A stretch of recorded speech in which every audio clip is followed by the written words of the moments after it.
Hey, I'm Callum Tipton. I'm the founder of Men Tribe and I'm from Bangor, North Wales. So Men Tribe is a male-only men's mental health group. We try and use outdoor activities to help men sort of reduce social isolation, come together, have that peer support network and somewhere they can go that is a safe space for men, using outdoor activities and getting out in the hills, going for cold water dips. We've got a football group, we've got a boxing session once a week. We've got low-level weekly walks across 3 counties in North Wales. And we try and get out once a month for a big day out together in the mountains or a low-level area where we'll do a bit of bushcraft, a bit of fire cooking, doing some manly stuff. What we've seen is that men are naturally opening up when they're walking. You know, that shoulder-to-shoulder support really works with men. It's rather than sitting face-to-face. But what we've really seen is that the social isolation around men, you know, people are coming to our groups and group walks and then they're going out and meeting up with each other afterwards and doing walks and changing their lifestyles a little bit as well, not just going, hey, let's go for a pint and then ruining their lives by drinking alcohol and making bad decisions. We're showing them sort of healthy alternatives that they can do and get together and still be active, and see the beautiful surroundings that we live in. Yeah, I think it's very confrontational for blokes or men to sit, you know, face to face, and naturally as we're sort of instinctually in our DNA, we're not sort of built to do that.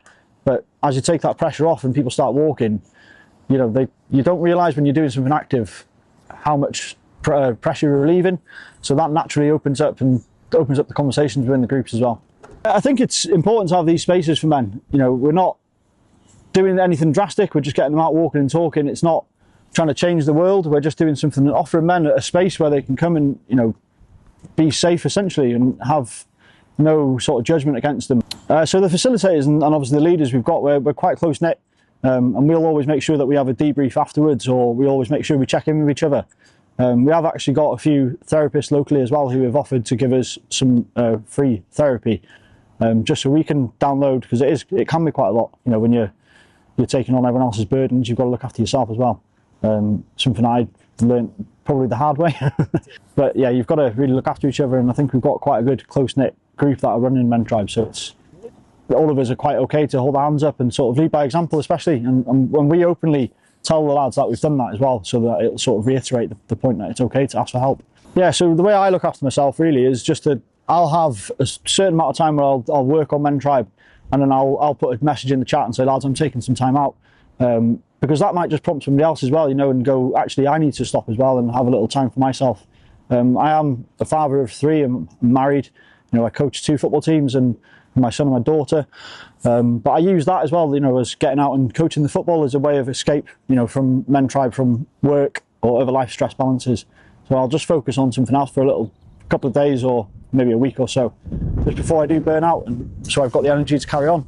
We tend not to throw advice at lads, you know, we'll just let them talk, and half the time talking about your problems is half the battle, because you get it off that chest, and everyone knows that has done it, that feeling you get off your chest where you literally feel like 10 stone lighter. You're so much lighter after just speaking, and we try and get across to people as well that if somebody is opening up on the walk, you know, don't judge, because that might be their biggest concern in the world, and it might be the world's biggest issue, and you might be thinking, that doesn't sound very like a lot, you know, and that judgment as blokes, we're quite egotistical. And we really try and remove the ego from the group as well, and talk about egos, especially with men. Just listen and help the person by just listening. Some people turn up and they're brand new and I've never really met them. I'm not going to be like, hey, try this, because I don't know them from Adam really. You know, we're meeting each other and we're just slowly getting to know each other. So it's nice for them just to open up, and that might be the first time they've ever done it. And if you start trying to force it down someone's throat and say, try this, they'll be like, I'm not going to do that again, because last time I tried, somebody tried to make me do all these courses and I'm not doing that. I think a good facilitator, or someone that makes a good facilitator, is somebody who's they can be quite confident, so they're giving off the confidence to the group, but not overly confident that they're not going to listen to anybody. You know, somebody who's a good listener, who can manage a group of men. You know, they're quite boisterous, they can be. You've got to have a certain stature to be like, lads, rein it in if it's going off a bit sideways.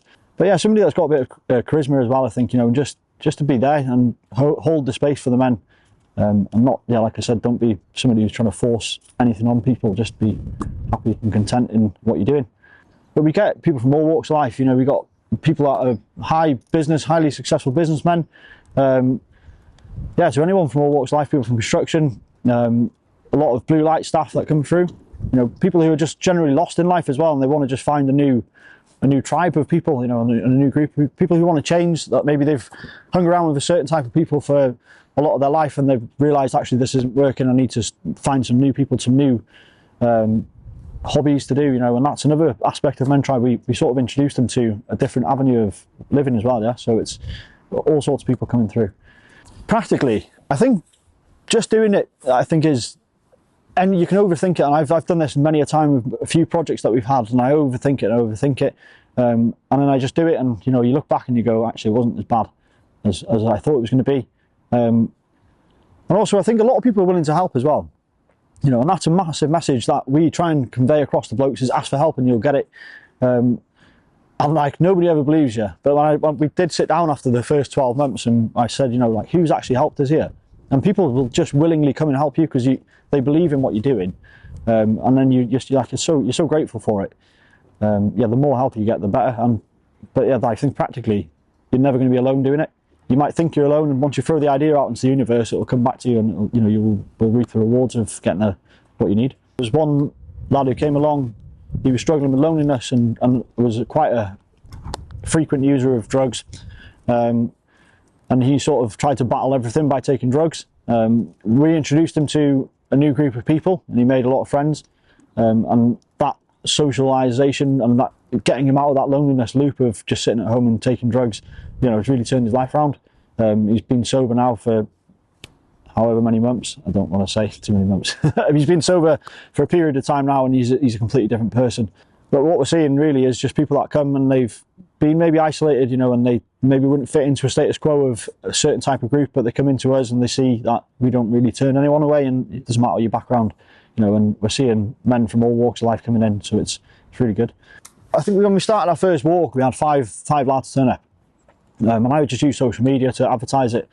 The 5 lads were 2 of my brother-in-laws, one of my best mates, one of the founders, and somebody that I dragged along from work. And within 2 months, we had 35 people on one of the events. And in 12 months, we had over 550 people come through the events. So no, I don't think advertisement is an issue for us. It's once we threw it out there on social media, which was terrifying. I didn't do it for 9 months. So I set the idea up, made the page, and it took me 9 months to post that we were doing it. And I kick myself now thinking, why did I wait so long to do it? You know, that 9 months could have helped so many more men, or many, and people, and obviously the people around them as well. So no, we mainly use social media to advertise. We've made a website, but I don't really advertise that. It's just find us. And people, word of mouth, I think, is massive as well. You know, we work quite closely now with a few GPs and the NHS, and they sort of prescribe people to us as well. There's a social prescribing element, which is amazing, and something that we'd wanted to do, you know, for the 10-year goal, and within 6 months that was happening. For men to feel part of something is massive. You know, that, like you said, the community element is starting to dwindle, you know, across all sorts of areas in the UK. We're quite lucky in Bangor, you know, there's the football stadium in Bangor, you know, trying to build something around the local community, and we work really closely with them, with the football aspect as well, you know.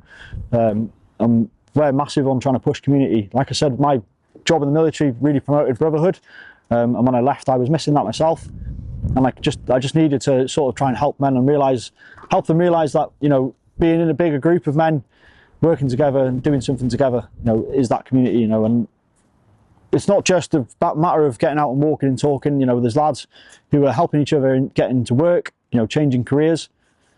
You know, they're doing all sorts together, and it's quite magical to see it happen when you watch it. So the advice I'd give to somebody who's going to be starting a group, a men's group, is just do it, put it out there. You know, you'll find that people will turn up, they'll help you, you'll get the help you need. Anything you need, you just ask for, and it will happen. I think the hardest part is pressing post. If you're doing it via social media, is generally the hardest thing, is clicking post. But I think, yeah, once you've done it and it starts getting more comfortable, you'll be okay.